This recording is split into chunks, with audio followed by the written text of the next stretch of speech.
Chapter 7, The Witch Doctor's Magic. "Dr. Rabbit!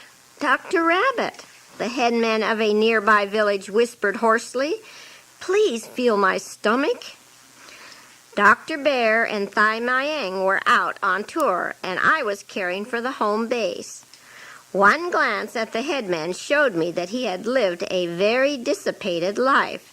His body was swollen, and his blurry eyes bugged out, stamping his face with stark fear. "What's the matter with your stomach?" I asked kindly as I helped him onto the examining table. "Lumps," he whispered. "See if I've got any lumps." I felt around gently and carefully, expecting maybe to find tumors or signs of cancer, but I found nothing that I could recognize. I said, "It feels all right to me, my friend." "But look, you're drinking too much. You would improve in health very much if you would leave off all alcoholic beverages." "That's what they all say." And he almost wept. I went on, "And if you are still anxious about lumps in your stomach, go down to the government hospital and have them—" "I've been there, Dr. Rabbit," he whispered. "They said they could find nothing. They too told me to stop drinking. But I know there is something." He paused and looked around to make sure that we were alone. Then he whispered, "I've been bewitched. I am bewitched, I tell you. Last year I quarreled with a man in a village not far away, and I could tell by the way he gathered some dust from one of my footprints that he was going to have a witch doctor curse me. I laughed at him then, but a few days later someone whispered to me, 'You've been cursed. 2 lumps of meat and a lump of rice will grow in your stomach, and you will die. No medicine will save you.' I couldn't help being afraid then. I couldn't sleep unless I drank heavily. How can I stop drinking? I'm afraid. I'm afraid." For half an hour I talked with him about lumps that could come to anyone, even people who lived the way they should. I told him about lumps that could be taken out by surgery. But as I talked, the cold perspiration of frozen fear stood out all over him. He sat up, got to his feet, and went away, the picture of forlorn misery, whispering, "I'm bewitched. I tell you, I'm bewitched." He sat up, got to his feet, and went away, the picture of forlorn misery, whispering, "I'm bewitched. I tell you, I'm bewitched." In just 2 months he died. Curiosity led the people to cut him open, and they say that in his abdominal cavity they found 2 lumps of meat and 1 lump of rice. When I heard the news, I said to Nurse Pink Flower, "I am quite convinced that that old man died of fear. The lumps may have been caused by cancer, but the lumps did not kill him." "Our people live in continual fear," Pink Flower agreed. "Fear of evil spirits, fear of the witch doctors. Nearly every village has its witch doctor, an old grandpa or an old grandma. All they need is a little bit of a person's food and water or part of his clothing, and of course a generous present, and they can utter a curse and send it on the evil wind, and that person will suffer. And is there no escape? If the cursed one recognizes it in time, he can go to a more powerful witch doctor with a bigger present, and sometimes a curse can be reversed.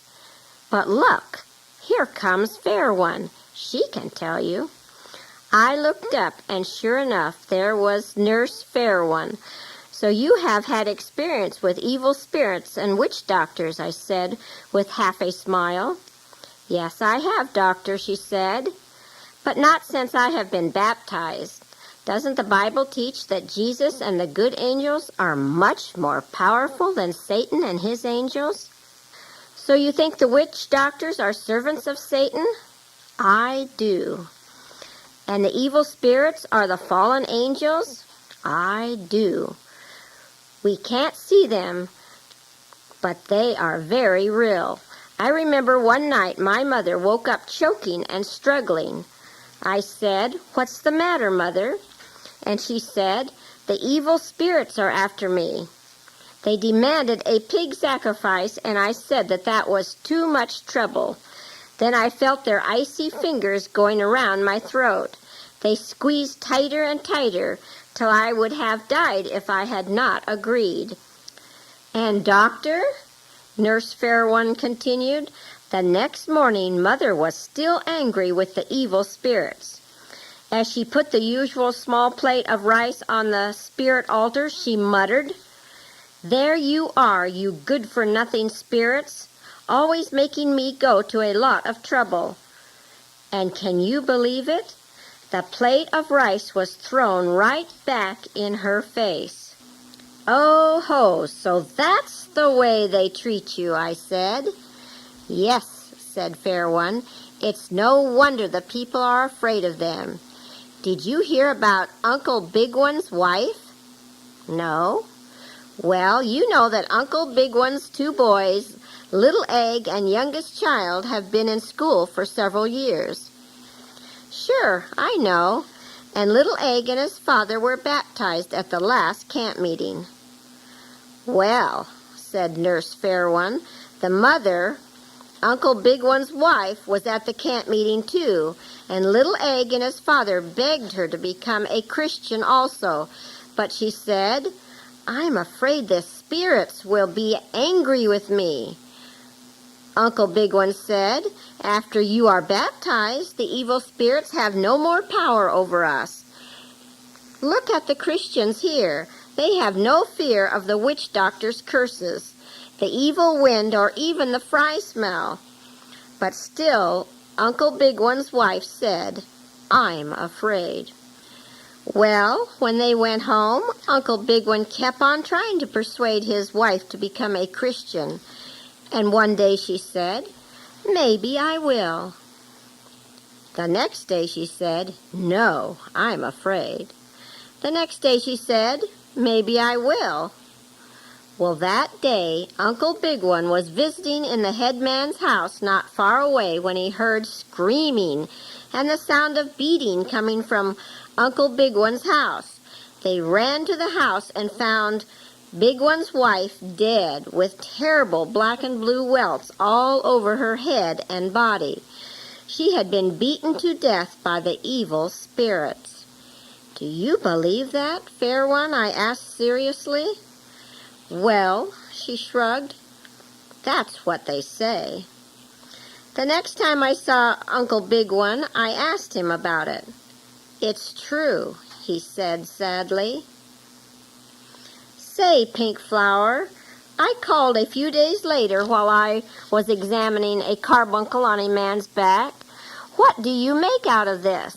I pointed to a hopscotch pattern tattoo on the man's back with various numbers and letters in the little squares. "Oh, that is some witch doctor's magic medicine," she said. "Maybe it is to make him knife-proof or bullet-proof or curse-proof or snake-proof. There are all kinds. Don't you remember the dirty strings with the dirty pennies tied to them that Mimi had tied all over her when she first came to our school?" "I remember." "Well, they were devil charms too, supposed to keep the evil spirits away." "And do the charms ever work?" "It's hard to say. They tell of one man who was tattooed for protection against knife cuts. 'See if you can cut me,' he boasted to a friend. 'Go on, here, take this sword and see if you can cut my arm off.' After a lot of persuasion, the friend at last lifted the sword and brought it down with all of his might. The next second, part of the man's forearm was laying on the floor. The friend fled in terror, and the man who was tattooed bled to death. What did the witch doctor say? He said that the unfortunate man must have smelled the fry smell or touched iron or eaten something sour before the tattoo had healed up. Oh, only once have I heard of a witch doctor doing anything good for anyone, said Pink Flower. When was that? I asked. Do you remember when they brought Clever Queen down for Mama Rabbit to treat? Well, it was a witch doctor who encouraged the relatives to bring Clever Queen here. He divined with the chicken bones and said, I see footsteps going to the north, but they don't come back. I see footsteps going to the east, but they don't come back. I see footsteps going to the west, but they don't come back. I see footsteps going to the south, and they come back. Now, Pink Flower explained, our dispensary is to the south of their village. So the relatives came south, and sure enough, Clever Queen did get better. Her footsteps did go back, and now here she is in the school and going to be baptized someday. I said, maybe the witch doctor thought the mother and the grandmother would be too scared to come to the God-worshippers' dispensary. Then if Clever Queen died, he would say, well, I told you to go south, but you didn't go. Pink Flower said, maybe, or maybe the evil one thought Clever Queen would lose her Kaler here, or that the Doctaras would eat her up. Kaler, I said. But Pink Flower, isn't a person's Kaler just his shadow? It's more than that, Dr. Rabbit. You know when you dream at night, and you see this and that, and do this or that, and go here or there? Yes. Well, I say it's your Kaler that does all those strange things. If a person's Kaler ever gets lost and he doesn't dream anymore, then all kinds of trouble can come to him. Haven't you seen the patients walking backwards to the front gate, waving something in their hands? And haven't you heard them saying, come back, Kaler, come back. This way, Kaler, this way. Come with me, Kaler, come with me. That's what they do to make sure that their Kalers don't stay here in the dispensary. Oh, and that's why they like Dr. Rabbit's medicine. They say it has strong magic. They say it can overcome the fry smell and all the evil winds. Magic. How long could it be before they could understand that all their success was because of the blessings of a kind and loving God? One morning about this time, a man came hurrying up the steps and into the dispensary. Dr. Rabbit, he whispered, my wife is the victim of some kind of evil wind. She can't walk, and she has no appetite. We have no enemies. I can't think why she has been bewitched. She hasn't eaten fried foods for months. It can't be the fry smell. Maybe she has lost her Kaler. Where is she? I asked. They are bringing her, he replied quickly as he pointed down the path. I looked, and sure enough, there were two men carrying the poor woman in a blanket suspended from a bamboo pole. I pointed to a place where they could put her down. I took her pulse. I noted her breathing. I lifted one leg and noticed that the foot drooped limply. I lifted a forearm and saw that the hand dropped limply also. It was a typical case of beriberi, or malnutrition.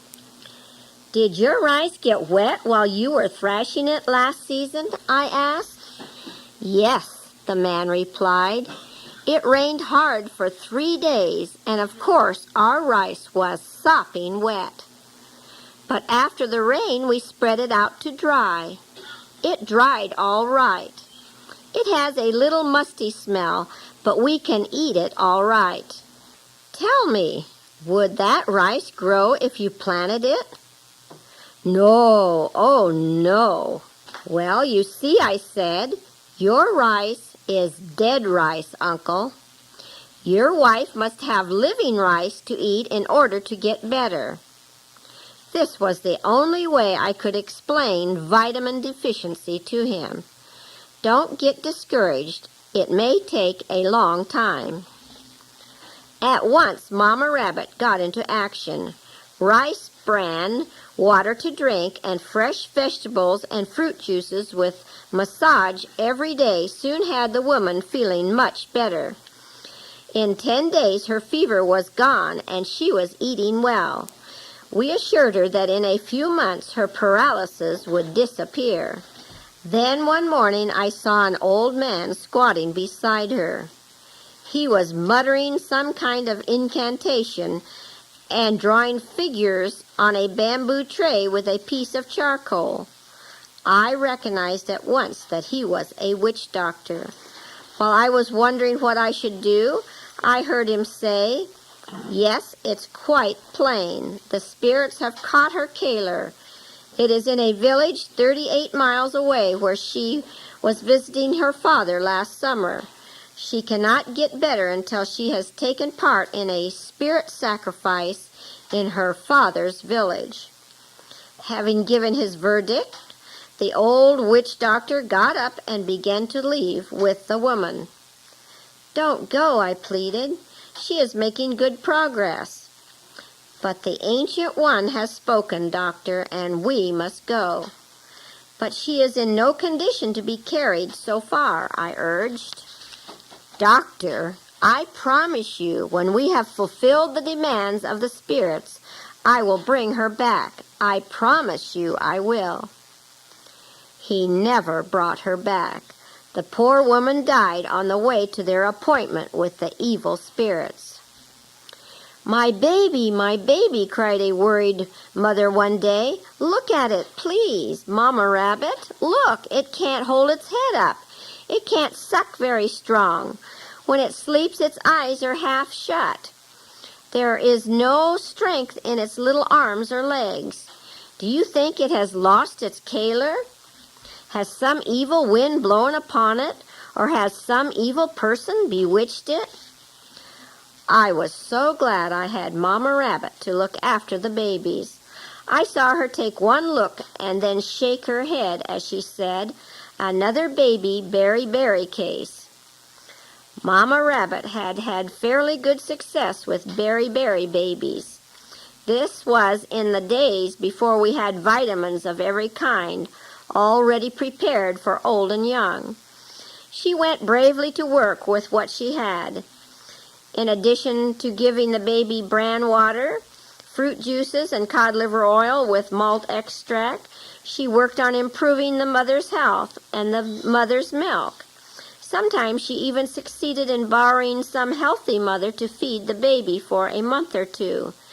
But frequently she would come to me and say, "Dr. Rabbit, we need a supply of fresh yeast for vitamin B. We need fresh yeast. That's what we need." We had experimented with yeast powder and yeast tablets from the city, but in our hot, moist climate, they soon lost their power and wouldn't work anymore. "I'm going to ask the local bakers what they use," she said, somewhat frustrated one day. She went to Camerong Village with pink flour and came back with a big grin on her face and something bubbly in a small jar. "Well, I think I've got it," she said. "It is yeast, all right, made from the juice of a bud cut off of a toddy palm." And it did work. It was like magic. Mama Rabbit then tried juice from the bud of a coconut palm, and it worked. All through the land the news spread. Magic, magic. Mama Rabbit has magic medicine for the evil wind. Maybe that's why some dear souls began to think that Dr. Rabbit had other magic medicines also. For one morning, among the usual crowd of patients, there came a little Indian woman, the wife of the Indian milkman in Kewet, just 1 mile to the north of us. She waited patiently until all the others had been treated, then whispered, "Doctor, I want some medicine for my husband." "Does he have a fever?" "Oh, no, no." "Does he have a boil or an abscess?" "Oh, no, no. It's not that kind of sickness." "Then what can it be?" "My husband doesn't love me anymore. I want you to give me some medicine that I can sprinkle on his food so that when he eats it, he will love me again." Poor little woman. My heart ached to help her. Could it be possible to explain the real magic that accompanies forgiveness and the words, "I'm sorry"? There must be something to put on his food. I looked into her eyes for a long minute and prayed in my heart, "Help me, Father." Then the answer came. You may not think that I did right, but I went to my medicine cabinet and selected the bottle of potassium permanganate. I took an 8-ounce bottle and filled it with water. Then, putting the bottle on the table in front of the little woman, I took just 2 of the crystals and dropped them into the bottle of water. Immediately, the water turned red as wine. Her eyes popped wide open. "Now," I said, "listen carefully. You go home and cook your husband a meal of his most favorite food. Then, before you put his greens on the table, soak them a little while in this red magic medicine. Then shake off all the medicine so he can't see it, and put it on the table."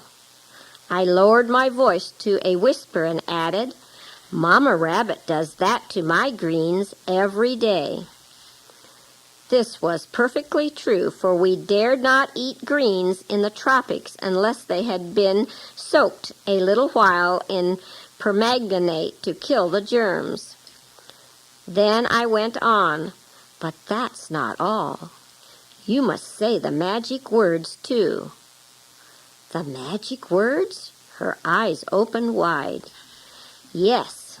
You see, maybe you did something that you can't remember that made your husband angry. So after he has eaten his favorite food and the greens dipped in this magic medicine, you must say 2 magic words. 'I'm sorry.' They are very important. Then I am sure your husband will love you again." It worked. The next day, husband and wife came down to the dispensary together, all smiles. They brought me a present of a rooster, which is the usual fee for a witch doctor's magic potion.